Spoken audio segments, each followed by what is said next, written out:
아버지의 심연을 깨닫기에 캠코더 속 소피의 시간은 너무 일렀고, 울부짖는 아버지를 받아들이고 안아주기에 어른이 된 소피의 시간은 너무 늦었습니다.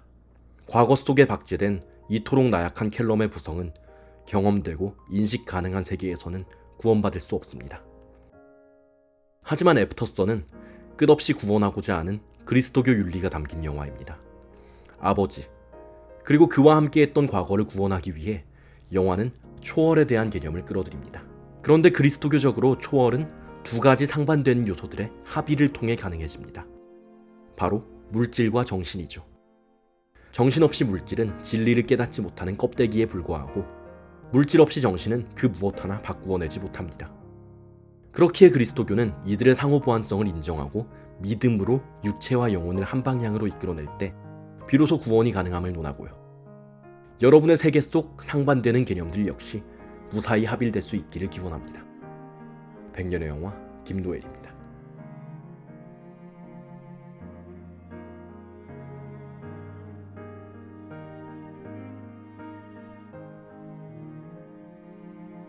샬롯 웰스의 애프터선. 이제는 개봉한 지 몇 달이 되었지만 아직도 많은 사람들에게 회자되고 있는 영화죠. 저도 지난 부산국제영화제에서 적잖은 충격을 받았던 영화였는데요. 더욱 놀라운 사실은 이 영화에 대한 제 평가가 날이 갈수록 올라가고 있다는 겁니다. 기존에는 나약한 부성애와 아버지를 기억한다는 것이라는 맥락에서만 이해했던 이 영화를 최근 다시 보면서 저는 새로운 생각에 빠졌습니다. 이거 사실 부활에 대해 다루는 기독교적 영화 아니야? 이게 무슨 뚱딴지 같은 소리냐고 하실지도 모르겠지만, 저는 진지하게 이런 생각을 계속하다 보니 어느덧 그럴듯한 비평 한 편을 쓰고 있는 제 자신을 보게 되었습니다. 그래서 이렇게 뒤늦게야 애프터선에 대한 영상을 찍고 있는 거고요. 리뷰 영상으로는 한 발 늦었지만 이런 방향의 해설은 아마 제가 처음이 아닐까 생각합니다. 그럼 애프터선이 어떻게 그리스도교적으로 해석될 수 있는지 한번 살펴보시겠습니다. 애프터선 속 과거의 사건은 다른 결을 가진 두 갈래의 방식으로 나타냅니다. 첫 번째는 캠코더 속에 펼쳐진 기록이고, 두 번째는 현재 소피의 시점에서 펼쳐지는 기억입니다. 전자가 물질적 의미의 과거라면 후자는 정신적 의미의 과거라고 할 수 있겠습니다.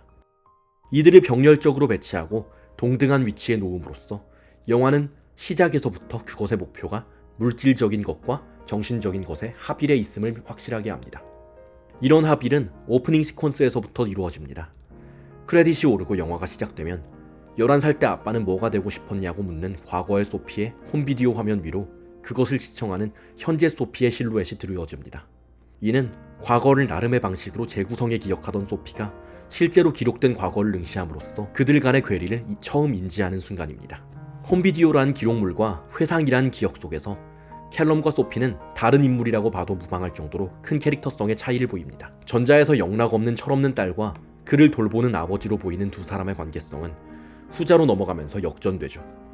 아버지로서의 강인한 이미지가 줄을 차지하는 비디오 속에서와 달리 소피의 기억 속에서는 캘럼이 지닌 나약한 면모가 강조됩니다. 그는 딸이 자신의 수경을 잃어버린 것에 서글퍼하고 어느새 30대에 접어든 자신의 나이를 받아들이기 어려워하며 마음에 드는 카펫을 발견했지만 부담되는 가격표를 보고서는 장난감을 갖고 싶어하는 아이처럼 우울해하기도 합니다. 또 함께 무대에서 노래 부르자는 소피의 제안을 받아주지도 못하고 그에게 상처 주는 말을 내뱉거나 방에 들어가지도 못하는 딸을 홀로 두고 밤거리를 배회하는 등 지극히 유아적인 면모를 보이기도 하죠. 한편 딸인 소피의 성격은 사뭇 어른스러워집니다. 그는 11살의 아이라기에는 지나치게 성숙하고 사려 깊으며 아버지를 이해하고자 하는 모습을 보입니다. 같은 과거를 지나왔음에도 기억과 기록 간에 이런 괴리가 발생하는 이유는 끝없이 현재를 살아가는 현재의 소피가 해당 여행 이후 자신이 보고 겪은 사건들, 그리고 그를 통해 느낀 감정들을 통해 끝없이 튀르키예 여행이라는 과거를 신화적으로 재해석했기 때문입니다. 기록물 속에서와 달리 기억 속에서 과거는 현재 나의 자아와 일체가 되거든요. 그러니까 애프터선 속 소피의 회상은 실제의 과거라기보다는 그 시절을 지나오며 소피가 겪었을 후회와 그리움 등의 감정이 섞인 대체 과거에 가깝습니다.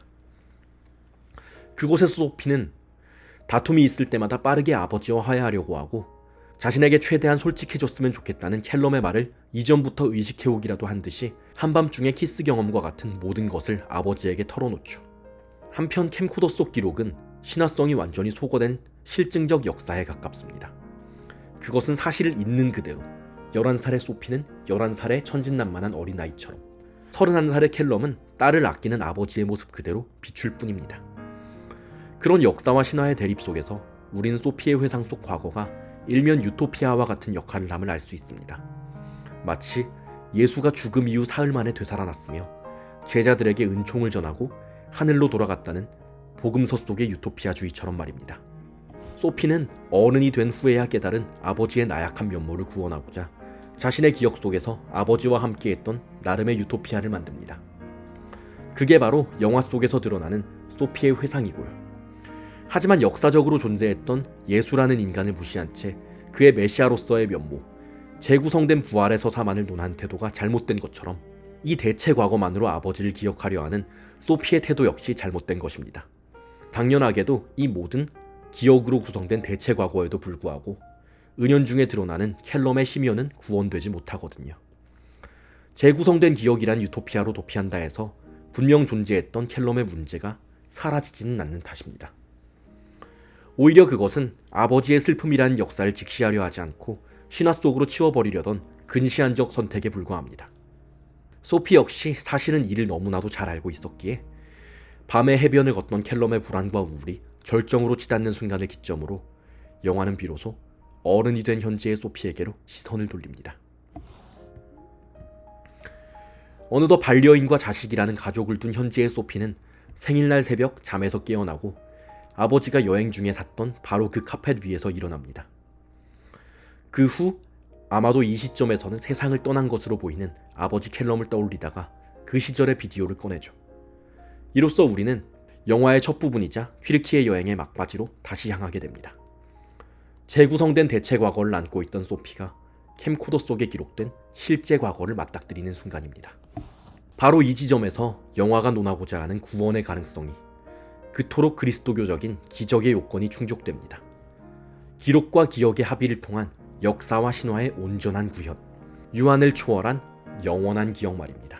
그리스도교의 인성, 그러니까 물질성과 신성, 정신성을 모두 인정할 때 메시아로서의 그가 드러난 것과 마찬가지의 맥락에서 물질로서의 과거와 정신으로서의 과거가 만날 때 지금껏 잊히거나 무시되어 왔던 그 시간은 비로소 구원받을 수 있게 됩니다. 그 구원의 이미지가 직접적으로 드러난 것이 여행 마지막 날의 댄스 파티 시퀀스고요. 그곳에서 과거의 캘럼과 현재의 소피는 처음으로 그들 스스로의 모습으로 마주합니다. 캘럼은 딸을 위해 애써 무시하던 자신의 심연을 인정해 마음껏 절규하고 소피는 그런 아버지와 싸우기라도 하듯 발버둥치다가 비로소 서로를 끌어안습니다. 물질과 정신의 합일이 과거와 현재라는 경험적 시간을 초월하여 죽은 대상을 온전히 기억하게 하는 순간이죠. 이런 기적은 오직 스스로의 내외적 상황을 온전히 직시하고 인정하는 자들에게만 주어질 수 있습니다. 엔딩 시퀀스에서 작별 인사를 고하는 소피의 모습을 응시하던 캠코더 속 홈비디오는 이내 리버스 숏을 통하여 소피의 기억으로 자연스럽게 전환됩니다.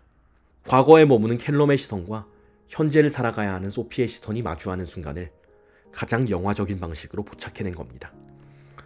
서로 다른 시간 속 동년배의 아버지와 딸은 그렇게 카메라 렌즈라는 매체를 통해 합일됩니다.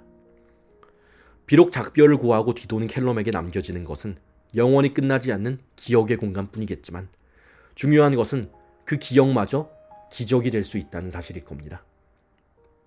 심연을 헤매고 있었던 캘럼에게 주어진 구원은 그를 사랑하는 이가 건넨 시간을 초월한 영원한 기억이었습니다. 오직 물질과 정신의 역사와 신화의 합일만이 이를 가능케 할 수 있죠. 그리고 그리스도교는 이처럼 경건한 초월적 순간을 일컬어 바로 부활이라고 부릅니다. 그러니까 애프터선은 기억 속 아버지의 구원과 부활에 대한 이야기입니다. 제가 다른 날도 아니고 부활절을 맞이하여 이 영상을 올리는 이유도 바로 이 때문이고요. 소피는 자신의 머릿속에서 재구성된 과거를 통해 역사가 소거된 아버지를 유토피아적 신화 속에 박제하려 했지만 사실 그런 태도는 현실의 어떤 변화도 이끌어내지 못합니다. 오히려 변화는 소피가 비로소 과거를 직시할 용기를 가지고 실제의 아버지 앞에 마주섰을 때 가능해졌죠. 기억은 언제나 과거를 재구성하고 신화해 노스텔지어를 자아내기 마련이지만 그런 기억으로부터 유의미한 성찰을 이끌어내기 위해서는 그 토대가 되는 물질적 근거 역시 끝없이 직시해야 합니다. 그 모든 합일이 이루어졌을 때 우리는 그제야 구원을 논할 수 있게 되는 거고요. 물질과 정신, 역사와 신화, 몸과 영혼을 모두 믿어야만 성립할 수 있는 그리스도교의 이토록 어려운 구원론은 결국 예수 그리스도를 넘어 켈럼과 같은 인간에게마저 부활의 은총을 선사합니다. 그리고 그 은총을 이끌어낸 유일한 방법이 온전한 의미의 기억이죠. 야고보서에는 이런 말씀이 나옵니다. 영혼 없는 육체가 죽은 것이듯 행함이 없는 믿음 역시 죽은 것입니다. 저와 여러분의 영혼과 육체 모두를 위해 기도합니다. 행동하고 고민한 기억이야말로 우리가 가진 최고의 무기임을 믿으며 인사드리겠습니다. 백년의 영화 김노엘이었습니다.